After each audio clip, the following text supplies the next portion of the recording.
What's good? What's good? I'm back. Yours truly, one and only Paul Pickett, host of the Paul Pickett Podcast, aka Triple P, aka the Common Sense Podcast, your source for music, sports, politics, world events, and much, much more. Today, I'm going to react to a video about Cracker Barrel leaving Portland permanently. Before we do, let's give you a word from promopalace.biz. Are you a musician looking for music marketing and promotion? Then look no further than Promo Palace LLC, your one-stop shop for all music promotion services. Services include Spotify playlist pitching, YouTube video promotion, record pool promotion, blog placements, radio airplay promotion, SoundCloud promotion, and much more. With over 2,000 customers and over 10 years of experience in online promotion, Promo Palace LLC is a company you can trust. For more info, please go to promopalace.biz. See you there. That's right. You heard a beautiful lady. If you need online marketing promotions, please check us out. Promopalace.biz, one-stop shop for your music product, brand, or service that needs promotion. Okay, let's get into it. Greg Foreman, Black Conservative Perspective, and talking about Cracker Barrel abandons Portland permanently, closing all restaurants as thousands leave the city. All right, let's get into it. Hey guys, so on this episode of You Get What You Vote For, we have to go to Portland, Oregon, aka Cuckoo for Cocoa Puffs world, aka Looney Tunes land, where progressivism is the ruling ideology, right? Far left woke progressivism, which, like I tried to tell you guys, I have to make this very, very, very clear. In my opinion, is the biggest domestic terror threat to this country is far left extremist woke ideology. Okay, for as much as they want to talk about the alleged white supremacists on the right, I'm not seeing too much violence being done by white supremacists. I'm not seeing too many economic consequences of white supremacy, but I am seeing a whole lot of violence and economic consequences of woke supremacy, okay, which is rampant in the left coast, okay? The left coast. So in this episode of You Get What You Vote For, Cracker Barrel, which is a nationwide famous restaurant chain, is announcing that they're closing all of their stores / restaurants in Portland, Oregon. Take a look. Restaurant chain saying see ya to most of Oregon. Thanks for joining us. I'm David Molko. Today, Cracker Barrel, the roadside chain known as much for its country store as its chicken fried steak, abruptly shut down 3 out of its 4 Oregon locations, 2 of those in the Portland metro area. Catherine Cook caught up with customers and now former workers, all who were caught off guard. Outside Cracker Barrel in Tualatin, the signs took customers by surprise Monday. They closed. There's a sign on the door. So that's sad. Peggy Irvine didn't know what to make of the sudden closure. I mean, it's nothing to cry over. You know, there's plenty of other restaurants around there, I'm pretty sure. Let's keep it moving. Neither did Jordan Nursky, who worked here. We didn't really know anything was happening, and then just out of the blue this morning, just got a phone call, and I'm like, yeah, well, we got a team meeting. At the Cracker Barrel in Beaverton, I'm really upset, and I drove specially to have something to eat, and they closed. another surprise closure. When you're raised in the South and there's no good Southern cooking around here, I didn't know if the Yankees could support good Southern cooking, and apparently not. Cracker Barrel. I would argue that Cracker Barrel is not good Southern cooking. It used to be good, but it's not as good anymore. Shared a statement with us. It read in part, "We are saddened that we have been unable to overcome the impact the pandemic had on our business and have made the difficult decision to close the Beaverton, Tualatin, and Bend locations. The decision to close a store is never one we take lightly, and our focus right now is in assisting our impacted employees during this transition." I thought that places here that made it through the pandemic would still make it through, and Cracker Barrel's pretty popular, so that was surprising.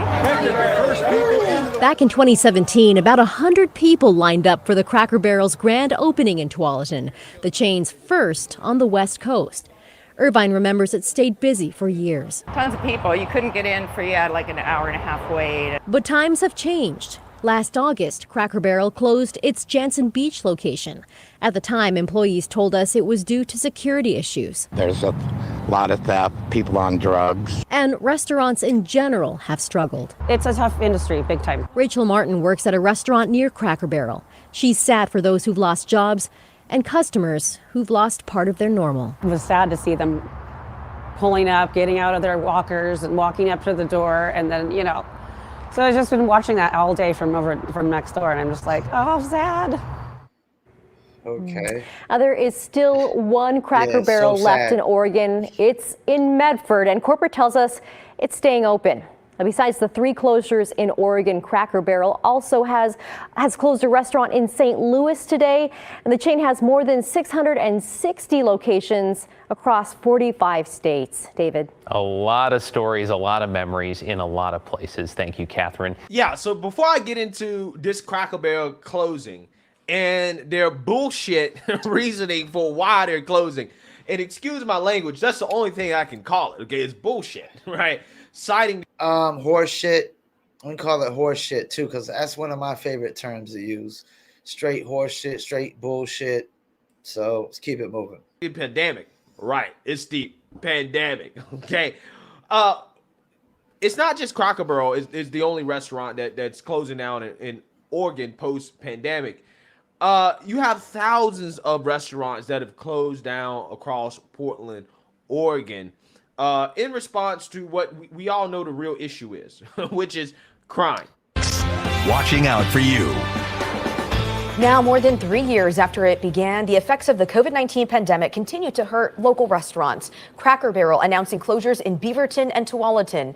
And now, Portland's oldest Jewish deli closing at the end of this month. Thanks for joining us for KOIN 6 News at 6. I'm Elizabeth Din. I'm Jeff Gianola. Jenny Young live now with what needs to happen for restaurants to turn things around. Jenny?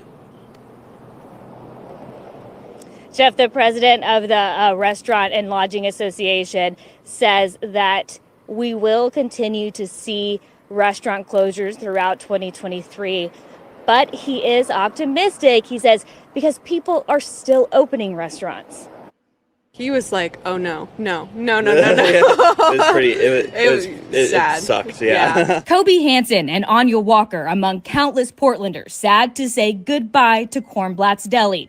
For them, it's not just the bagels and lox, Reuben sandwiches, and the New York-style deli charm that make this place special. It was actually one of the first places we went to when we started dating. Yeah. Kornblatt's opened on Northwest 23rd 3 decades ago. The current owner tells me that makes me want to throw up in my mouth. Let's keep it moving. Business never fully recovered from the impacts of the pandemic, and says the number of people shopping and dining in this neighborhood has decreased drastically due to homelessness and crime. We have to do so much more to create the sense of safety and security, and really keep this practice of criminal acts where we're just breaking random windows in small business shops across the region. I mean, that just has to stop. Jason Brandt, president and CEO of the Oregon Restaurant and Lodging Association, says business owners, especially in the downtown core, are desperate for a visible police presence. He met with Governor Kotek today and tells me I'm sure they are after Portland defunded the police. This is the thing, man. This idea that in this large society that there could be no law and order, no police, no law and order, and everybody's just gonna get along and hold hands off into the sunset is horseshit. It's bullshit. If there's no law and order and there's no police, you won't be able to walk to your mailbox without a bazooka. You won't be able to walk to your mailbox without having some kind of weapon. And I don't mean just a knife or pepper spray or a taser. You're gonna need a bazooka to walk to the mailbox. Because when there's no law and order, it's worse than the Wild Wild West. Because all the criminals will prey on all the non-criminals. And we'll all be victims of getting robbed and killed in our own homes and things of that nature. Because these people that come up with these ideas of zero law and order and zero cops, they don't think about these ideas past their own fucking ass. They don't think of they don't think of the consequences of any of these ideas past their own fucking ass. I mean, they're dumber than a bag of bricks. Anybody's dumber than a bag of bricks if you think that no law and order and no police is going to make things better. You got to be a complete idiot, a freaking moron. I mean, you are dumber than a bag of bricks. Anybody who thinks that is an idiot. And I would tell them to their face, you're a complete idiot if you think that. Because we've seen what no law and order is. That was the Wild Wild West. But it would be so much worse nowadays. So much worse nowadays. Because the reason there was no law and order in the Wild Wild West is because America started from the East Coast and started building all the way to the West. Way out in Texas, there wasn't enough places built up, and there wasn't enough people out there to really have law and order, at the time. And it just wasn't. There wasn't enough people out there to have law and order. As far as policing goes and law and order goes, there was just mainly civilians just moving out to the West. It was still no laws. As we were coming up with new states, these states they literally didn't have no laws. These new territories that had no laws at the time. So it was lawless, and that's what a lot of these cuckoo for Cocoa Puff far left liberals think this should be. No law and order, no cops. And apparently they don't know that everybody will become a victim. Discussed getting more officers on the streets. We have to increase capacity to make sure that people can get through the academy process so that the officers can get out on the streets and make the difference. Brandt says Portland don't want that. They want no law and order. They want no police. These crazy, insane, dumber than a bag of bricks people. There's nowhere on the planet that has zero. There's no country that has zero law and order. Even the Taliban is, when they took back over Afghanistan, it's what they say goes, or you probably fuck. And that's some kind of law and order. If somebody's dictating rules and regulations, it's law and order. I can't think of one country that doesn't have no laws. But they want no laws in America. No law, no order. No policing. If you think civilians policing each other is justice or the solution, it'd be far worse. There won't be no trials and no court cases. Civilian justice would be you'd be dead on the spot. since the COVID-19 shutdowns, out of the roughly 10,000 restaurants across the state, about 2,000 have closed. However, he says there's been more than 1,200 open, leaving him optimistic about the future. As long as we can continue to keep our eye on the prize. Yeah, but okay, literally like 15%, over 10% of the restaurants were closed.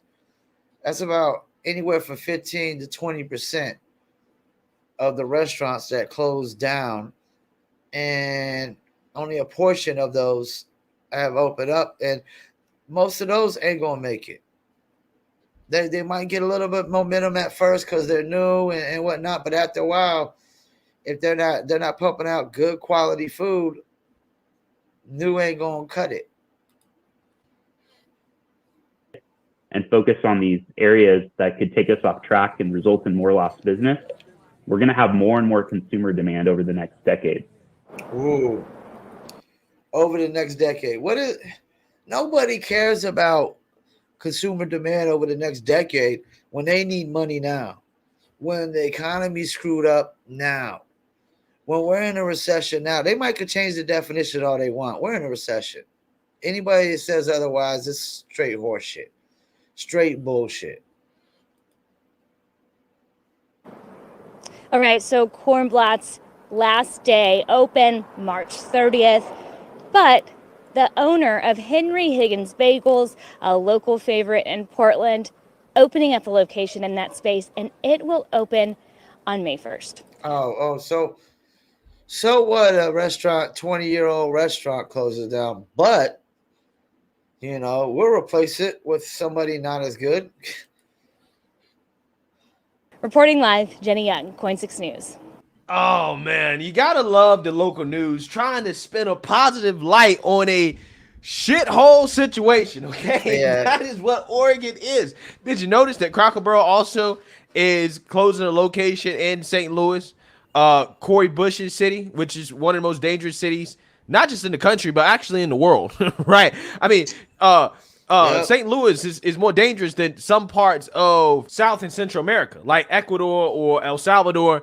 Yeah, it's probably more dangerous to be in St. Louis than some of those places. Okay, which again officially makes St. Louis a liberal shithole as well too.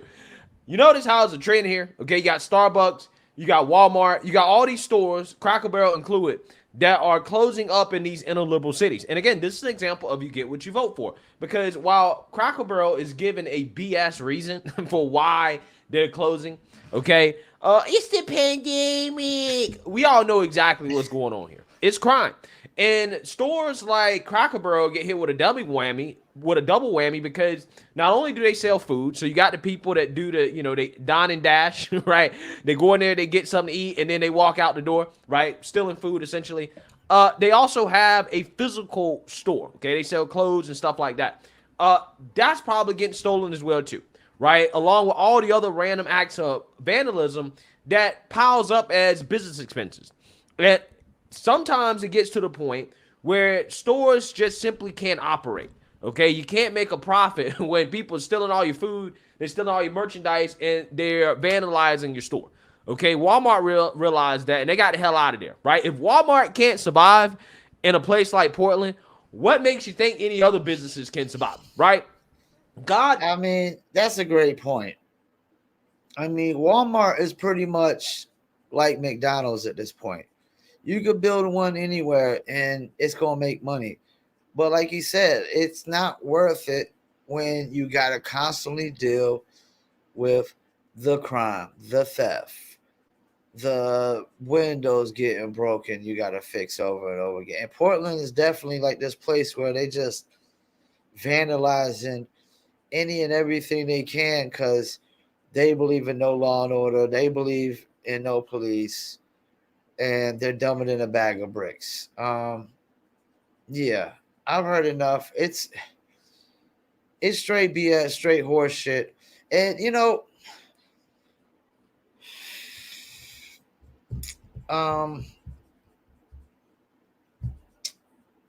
don't think a city. I've already said a business should never take a political stance. I don't think a city should take a full political stance. Like the whole city takes one political stance. I mean, you're alienating too many people. When anything dealing with money takes political stances.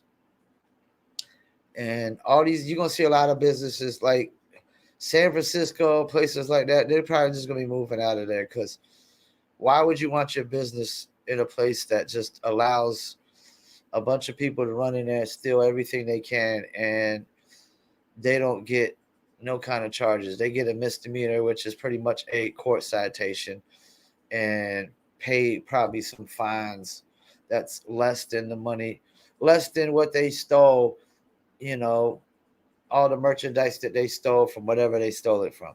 Once again, I thank y'all for tuning in. Paul Pickett Podcast, and I'm out.